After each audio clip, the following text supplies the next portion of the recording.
실제로 우리 사회에서 여자들이 만연하게 하는 가장 심각한 성범죄, 그리고 가장 강력하게 처벌을 해야 될 성범죄는 미투입니다. 미투. 저는 옳은 미투, 그른 미투, 맞는 미투, 틀린 미투 구별하고 싶지 않아요. 미투 자체는 성범죄예요. 좀 더 구체적으로 기술을 하겠습니다. 제가 오늘 선언을 할게요. 물증이 없는 미투는 여성향 성범죄입니다. 다시 한번 얘기하겠습니다. 물증이 없는 미투는 성범죄입니다. 즉 미투는 성범죄입니다.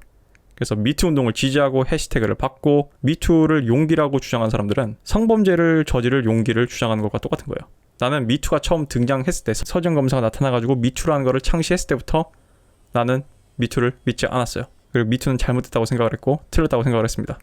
물론 당시 미투 운동의 광기를 기억하는 사람들은 그게 씨알도 안 먹혔을 거라는 걸 알지만 이제 이렇게 얘기할 사람들이 있습니다. 아니 미투 운동 덕분에 여자들이 성범죄에 대해서 목소리를 낼 수 있게 됐고 미투 운동 덕분에 뭐 연극계에 그런 만연했던 그런 것들 다 있지 않나요? 그럼 내가 하고 싶은 얘기는 이거예요. 결과가 오르면 과정이 틀려도 괜찮아요? 질문하자고. 미투 운동이 효과를 볼 수도 있고 효과를 보지 않은 경우, 미투 운동이 가짜로 드러난 경우도 있고 거짓으로 드러난 경우도 있어요. 요즘은 거짓이 더 많지. 그럼 내가 하고 싶은 질문은 이거야. 결과가 오르면은 그러면 과정은 틀려도 괜찮아? 우리 이 명제에 다 동의하는 거예요? 나는 어느 한쪽이 옳다 그러다 주장하는 게 아니야. 사회적 약속을 하자고. 나는 거기에 맞춰줄게. 그러니까 결과가 오르면은 과정이 불법적이거나 과정이 틀려도 괜찮아? 나는 이렇게 생각을 해요. 결과가 옳은 게 과정을 참작받거나 용서받을 수 있는 건덕지가 되는 거지 과정이 옳다고 생각은 안 해. 예를 들면 이근 대위 같은 경우가 있겠지. 이근 대위의 결과는 나는 옳았다고 봐요. 우크라이나 가서 도왔고 많은 도움을 주고 한국으로 돌아왔어. 근데 과정이 불법적이니까 사람들이 막연하게 칭찬은 못하는 거야. 근데 뭐 용서를 할 건덕지를 고려는 하잖아. 사람들이 나한테 이근 대위에 대해서 어떻게 생각하냐고 얘기를 해요. 나는 이근 대위는 굉장히 알파적 기질이 강한 상남자라고 생각하고 나는 알파메일이라고 생각을 합니다. 굉장히 알파메일의 전형적인 특질들은 많이 갖고 있어요. 그 사람은. 근데 그렇다고 해서 그게 사회적으로 다 받아들여지고 용인되거나 무조건 사랑받는 건 아니라고 내가 얘기했죠. 그래서 알파메일에 대한 어떤 환상을 버리라고 얘기했죠. 다시 본론으로 돌아가지고 여러분이 그럼 몇 가지 뽀록으로 터져서 맞춘 거 예를 들면 뭐 연극계 미투라던가 또는 옛날에 자살한 연극영화과 교수 한때 배우였던 어떤 그런 사건들을 예를 들면서 참고로 그런 사건들은 그리고 강력한 물증들이 있었지 몇 개는. 수많은 사람들의 동일한 증언이 있거나 또는 뭐 여러 가지 녹취라던가 또는 당사자의 인정이 있었잖아. 내 얘기는 아닌 경우도 많았다고. 그럼 어떡할 거야? 그러니까 내가 하고 싶은 얘기는 이거야. 미투는 마녀 사냥이에요. 자, 여러분이 마녀 사냥을 무자비로 했다가 운 좋게 실제 마녀 몇 명을 태워 죽였다 칩시다. 근데 그 중에는 마녀가 아닌 여자들도 있었어. 그럼 그게 괜찮은 거야? 그러니까 여러분들이 이게 우리 사회가 왜 이렇게 썩어 문드러졌냐면은 이건 미국도 마찬가지인데 여러분은 형법을 도덕의 집행기구라고 생각을 해요. 그래서 한국 커뮤니티나 이런 거 말하는 사람들 보면은 무슨 소리를 많이 하냐면은 서로 스스로를 규제를 못해서 안달이야. 시민들이. 시민들이 너도 나도 동료 시민들을 규제를 못하고 그러니까 정부를 엄마 아빠라고 생각을 해요. 그러니까 시민들은 규율이 필요한 철없는 철부지 애들이고 자유사회인데 제발 그래서 우리들을 다 규율해주세요. 제발 우리를 다 규제해주세요. 요지를 한다고. 그러니까 어떤 것이 합법이냐 불법이냐를 따질 때 예를 들면 통매운법도 마찬가지고 내가 통매운법을 비판하면은 어떤 머저리들이 와가지고 이런다니까? 너 여자한테 익명으로 성희롱 성추행하려고 그딴 얘기 그런 걸 합법을 주장하냐 이런 멍청이들이 있단 말이야. 심지어 내가 저번에 성매매를 왜 합법화해야 되냐는 얘기를 했을 때도 마찬가지로 나보고 뭐 네 딸이나 니네 엄마가 성매매 해도 되냐 이런 멍청한 소리를 해요. 도대체 대관절 이런 얘기가 왜 나온지 나는 솔직히 지적으로 이해도 안 가요. 도대체 왜 이런 멍청한 소리가 나온지. 내가 웬만하면 사람들한테 멍청하다는 얘기 함부로 안 하거든요. 근데 진짜 멍청한 거야 그거는. 그러니까 사람들이 뭔가 도덕적으로 그러면은 형법으로 규제해도 된다고 생각을 해. 미친 거지 이게. 제정신이야 이게. 이게 뭐 니들이 원하는 가장 숭고한 도덕적인 사회는 경찰 국가예요. 그런 식으로 따지면은. 이거는 마치 중국인들이 내가 실제로 중국인들 유학생들 만나서 얘기했다고 그랬죠. 대학 다닐 때. 중국인들이 공안 정권을 왜 옹호해? 이런 식으로 얘기한다고. 네가 잘못한 게 없으면 꿀릴 게 없다. 멍청이. 이게 무슨 공산주의자 무슨 인민들의 사고방식 아니야. 이게 무슨 자유민주주의 사회 시민들의 사고방식이야. 정부는 엄마 아빠고 우리를 규제해주고 우리를 규율해주는 그래서 우리가 올바른 행동을 하도록 이끌어주는 것이다라고 생각을 한단 말이야. 그래서 마찬가지예요. 형법에는 이런 정신이 있습니다. 한 명의 억울한 사람을 낳지 않기 위해 10명의 범인을 놓쳐도 괜찮다. 왜냐하면 형법은 국가의 폭력이고 자유민주주의 민주주의 사회에서 가장 떠받드는 천부인권, 우리의 보편적인 인권을 보호하기 위한 그런 수단으로서 그런 식의 원칙을 내세우는 거예요. 제가 얘기했죠. 제가 동국대 다닐 때 우리 학교에 미동추라는 그런 운동권 빨갱이들이 있었어요. 내가 걔네들 중 한 명과 내가 당시 그때 내가 스크린샷 캡처를 해놨는데 페이스북에서 지금 내가 어디다 저장을 해놨는데 그 미동추에 페이스북에 보면 미동추 소속 이렇게 적어놓거든 지들이. 그 미동추에 소속된 남자 중 한 명이 이런 식으로 얘기했단 말이야. 자기가 미투 운동을 지지하는 이유는 이런 소수의 억울한 사람들이 생기겠지만 소수의 무고 피해자가 생기겠지만 그래도 미투 운동이 전개되면서 얻는 여성 인권의 증진이 훨씬 더 이익이 크기 때문에 그것은 감안할 만한 리스크다라고 댓글을 장문으로 달았다가 삭제를 했어요. 그 새끼가. 내가 이걸 캡처를 해놨었는데 이게 그 좌파들의 생각이에요. 이게 커뮤니스트들의 생각이고 보편적인 인민들의 그런 평등한 사회를 위해서는 아무 죄 없는 분홍들을 학살해도 된다. 그래서 러시아가 그렇게 황폐해진 거 아니야. 그래서 우리가 1987인가요? 영화 보면 알겠지만 그 영화 장면 나오죠. 그 북에서 온 그 빨갱이 때려잡는 형사 뭐라 그래요? 자기가 그 북쪽에서 고향인 사람인데 자기 아빠가 분홍이란 이유로 어떤 식으로 잔인하게 학살을 당했는지 얘기를 하죠. 다 그래서 내가 이념이 무섭다고 얘기한 거고 그래서 선의가 지옥문을 연다고 얘기한 거고 다 연결이 돼요. 아무튼 지금 그 얘기를 하자는 게 아니고 아무튼 그런 식의 논리로 미투를 옹호한 게 말이 되냐고요. 이게 자유민주주의 사회에서 할 얘기야? 왜? 내가 자유민주주의라고 해가지고 너무 막 무슨 수구 냄새가 나? 그럼 그냥 민주주의 사회로 얘기할게. 민주주의 사회에서 이게 할 짓이야? 이게 법치주의가 추구하는 세상에서 할 짓이야? 나는 미국도 그렇고 한국도 그렇지만 도대체 자유민주주의라는 국가 체제 내에서 어떻게 미투가 성립될 수 있는지를 모르겠어. 이게 자체가 말이 안 되는 거예요. 어떻게 미투 운동이 자유민주주의 국가 내에서 성립 자체가 가능하냐고. 이거는 어디에 어울리냐면은 중세교회는 저 여자 마녀입니다 해서 잡아주셨죠. 아니면은 공산주의 사회 있잖아. 저 새끼 자본주의자의 앞잡이입니다. 옛날에 홍위병들 앞세워가지고 그런 식으로 자기 선생님들 골로 보내고 했잖아. 이 홍위병 내가 생각에는 이 홍위병 사건은 내 생각에는 한국 교과서에서 깊게 다뤄야 돼. 애들한테 교훈을 줘야 돼. 그 북한 인민군들이 어떤 식으로 그런 식으로 학살을 했는지 그걸 다 역사적으로 깊게 가르쳐야 돼. 그러니까 반일만 가르칠 게 아니라 반공도 가르쳐야 된다고 생각을 해요. 근데 아무튼 간에 그런 식의 일들이 그런 독재사회나 그런 식의 광기사회에 어울릴 만한 행동을 하면서 그게 자유민주주의 국가사회에서 사람들이 해시태그를 걸고 응원을 하고 그거를 보듣고 정부가 또는 유명 연예인이 연대를 하고 나는 이 꼬라지를 보면은 난 정말 이게 믿기지가 않다는 얘기야. 진짜 벌거벗은 임금님이 뭔지 느껴진단 말이야. 나만 미친놈이 된 것 같아. 그게 이상하다고 생각을 하는 그런 기분 알아요? 그래서 내가 옳은 미투, 틀린 미투는 없다고 한 거야. 미투 자체가 그냥 성범죄예요.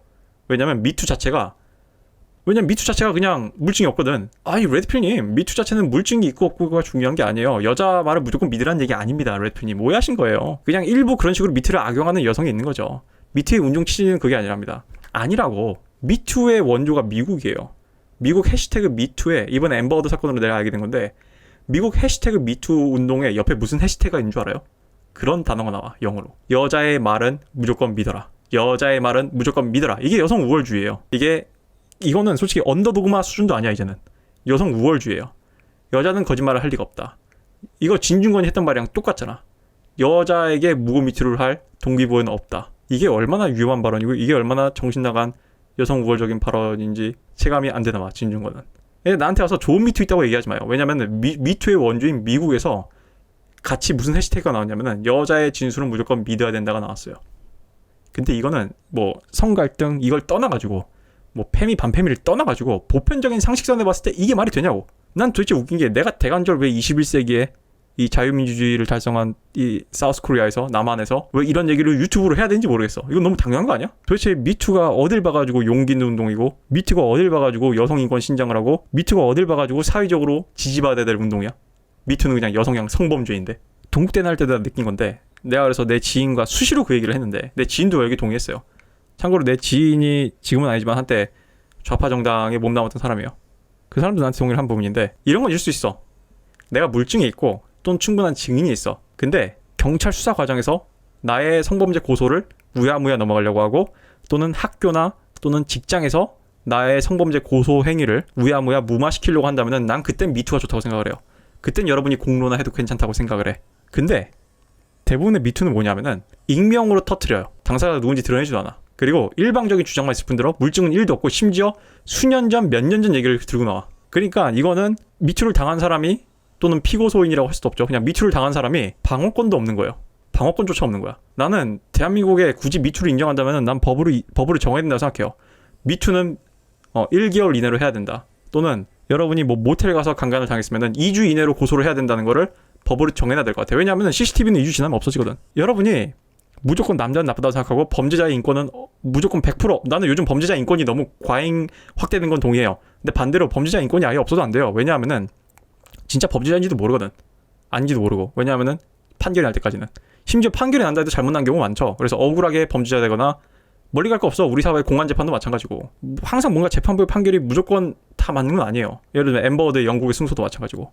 내 앞선 얘기는 자꾸 여러 가지로 지금 갈래가 자꾸 얘기의 주세상 퍼지는데 이게 그런 식의 미투는 그 미투를 당한 사람의 방어권을 보장하지 않아요. 그럼 그거는 그야말로 가해 행위지. 그런 식의 어떤 물증이 있고 내가 정식으로 수사를 제기하고 진실을 밝히려고 하는데 방해받는다면 난 그거는 괜찮다고 봐. 물론 거기서도 스탠스가 제가 이걸 통해서 진실을 밝히려고 하는데 수사기관이 또는 기업이 또는 학교 사람들이 저를 방해합니다라고 얘기해야 한 데가 돼야지 이것이 사실입니다가 되면 안 되지. 그런 거 빼고 미투는 다 범죄예요. 왜냐하면 남성한테 성적 수치심을 일으키거든. 남성성을 부수거든. 그 남자를 강간범으로 만들고 그런 식의 성범죄를 저지르는 그런 식의 남자라는 식의 데미지를 줘가지고 평판에 남성성을 모욕하고 훼손을 했기 때문에 미투는 남성향 성범죄예요. 이거는 연대를 해서도 안 되고 응원을 해서도 안 되고 감히 이런 거에 용기라는 말을 붙여서도 안 돼요. 그리고 페미니스트들은 이런 모순을 뿌리 깊게 알고 있어. 그래서 뭐라 그래요? 2차 가해를 가져오는 거야. 2차 가해. 내가 본 지금까지 인터넷에서 본 모든 2차 가해라는 단어의 90%는 어떤 용도로 쓰이냐면은 자기들이 증거도 없고 또는 무리한 주장을 해놓고 그것에 대해서 이의 제기하는 사람 또는 진실을 밝히려는 사람을 도덕이나 또는 여성이 성범죄 피해자라는 이유로 그 사람이 정신적으로 피폐해 있고 굉장히 약자고 몰려 있고 굉장히 고통받고 있는 사람을 또 괴롭히는 것처럼 마치 어떤 식의 그런 진실에 대한 의혹을 제기하거나 사실을 규정하기 위해서 질문을 하는 사람들이 학교에서 애들 괴롭히는 그런 bullying 일진이나 애들을 그러니까 약자를 괴롭히는 듯한 그런 가해자의 프레임을 씌워가지고 진실 규정이나 정당한 이의 제기를 애초부터 원천에 차단하는데 2차 가해라는 표현을 쓴다는 걸 내가 깨달았어요. 진짜 2차 가해는 얼마 없어요. 내가 봤을 때는. 오히려 누가 2차 가해를 하는 줄 알아요? 윤지선 교수가 2차 가해를 하고 있는 거야. 최근에 보겸한테 5천만 원 판결 나왔잖아요.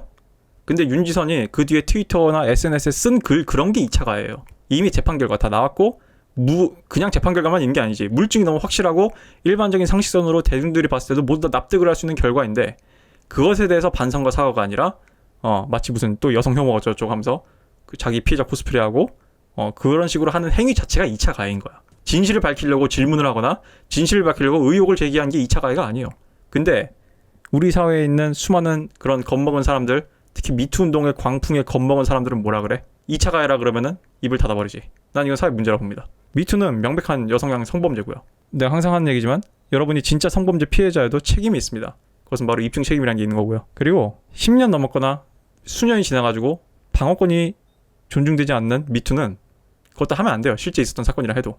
그것 또한 역시 범죄 행위로서 다뤄져야 된다고 생각을 합니다. 나도 마찬가지예요. 나도 사학비리랑 싸울 때 나는 최악의 사태에 내가 고소를 당해가지고 사실적신지 허위사실인지 뭐가 됐든 간에 고소를 당해가지고 내가 입증을 할 수 있거나 또는 입증을 충분히 해줄 만한 사람이 있는 것들만 여러분들한테 공표를 했지 내가 사학비리랑 싸우면서 내가 알고 들은 모든 사실을 다 떠들었으면은 나는 2-3배 더 많은 얘기를 할 수 있었을 거예요. 근데 나는 이 식의 어떤 법적인 절차를 이해하고 또는 나한테 정보를 준 사람들 간의 그런 관계를 이해했고 그런 정보 제공자들을 보호하기 위해서 오픈하지 않은 것들이 훨씬 더 많아요. 그게 한 7, 80% 돼. 내가 학교 다닐 때 기자 생활하면서 깠던 거는 20%밖에 안 돼요. 근데 그렇다고 해서 내가 그것에 대해서 막 너무 억울하게 생각하거나 그러지 않아. 마찬가지예요. 나도 뭐 지금까지 학교 폭력 내가 옆에서 봐왔고 나 걔들 하나하나 찾아가면서 굳이 다 그러면 학투를 해야 되나? 난 잘 모르겠어. 왜냐하면은 그런 식의 행위들이 어떤 일부 정말 잘못한 사람들을 응징하는 효과를 가져올 수 있다 하더라도 그런 식의 행위가 만연해지면 벌어질 보편 인권에 대한 훼손이 또는 악용될 여지가 훨씬 더 높거든. 가장 대표적인 게 앰버 허드고 앰버 허드는 내가 뭐 조만간 다룰 수 있으면 다뤄볼게요. 그래서 나는 우리 사회가 더 이상 미투에 연대를 하면 안 된다고 생각을 해요. 서지현 검사의 퇴장과 동시에 우리는 이제 더 이상 미투를 연대하면 안 되고 미투에 의심의 목소리를 내야 되고요. 남자들이 오히려 용기를 가져야 돼요. 미투 피해자라고 질질 짜고 있는 여자들 거기에 역성드는 뭐 학생회 뭐 총학생회 대학생활을 예를 들자면은 그런 식으로 뭐 여자의 눈물에 마음 약해지고 그런 식의 어떤 막 약자 상태에 있어 보이는 또는 피해자 상태에 있어 보이는 그런 식의 사람들이 울면서 얘기한다고 해서 거기에 감정적으로 혹해가지고 다 들어주고 이러면 안 된다고. 이의 제기를 해야 된다고. 그게 용기예요. 그게 용기라고. 남자 편을 들라는 게 아닙니다. 남자의 방어권을 인정하고 양쪽 얘기를 들어보자 이거야. 근데 우리 사회는 양쪽 얘기만 들어보자고 해도 2차 가해라 그래. 무조건 여자 편을 들어야 돼. 그랬던 년놈들이 지들 이해관계가 맞닿은 그런 정치 세력에 그런 맞닿은 사람이 박원순이 그렇게 되자 피해 호손이라고 했잖아. 고민정, 권인숙 이런 애들 있잖아. 민주당에 있는 그런 엘리트 패미들. 뭐 내가 뭐 미투가 사실상 정치 무기다. 정적을 제거하는. 뭐 이거에 대해서 내가 이미 예전부터 얘기했기 때문에 오늘은 얘기하지 않을게요. 오늘은 민간의 미투에 대해서 얘기한 거고. 그래서 저는 미투 운동에 동의하지 않고요. 다시 한번 얘기하지만 미투는 여성이 저지르는 성범죄입니다. 물증 없는 미투는 성범죄입니다. 다시 한번 말합니다. 그래서 남성분들도 이거를 명백했으면 좋겠어요. 그래서 이런 식으로 뭐 박나래가 고추 잡고 흔들고 이런 걸로 싸울 게 아니라 여러분이 진짜 싸워야 되는 사회적 적폐는 여성의 성범죄는 미투입니다. 그러니까 남자들이 진짜 싸워야 할 여성향 성범죄는 김민아나 박나래가 아니라 미투를 하는 사람들이에요. 그래서 여러분이 진짜 뭔가 용기 있다는 걸 보여주고 싶거나 진짜 사회 문제에 관심이 있거나 이거를 고쳐야 된다고 생각하는 그런 사람이라면은 여러분은 미투를 다뤄야 돼요. 이런 지잡부리한 이런 변두리 있는 거 말고. 난 그렇게 생각을 합니다. 그래서 영상이 길어졌으므로 여기까지 할게요. 뭐 여러분들의 많은 의견 댓글에서 제가 또 나오면 또 보도록 하겠습니다. 네.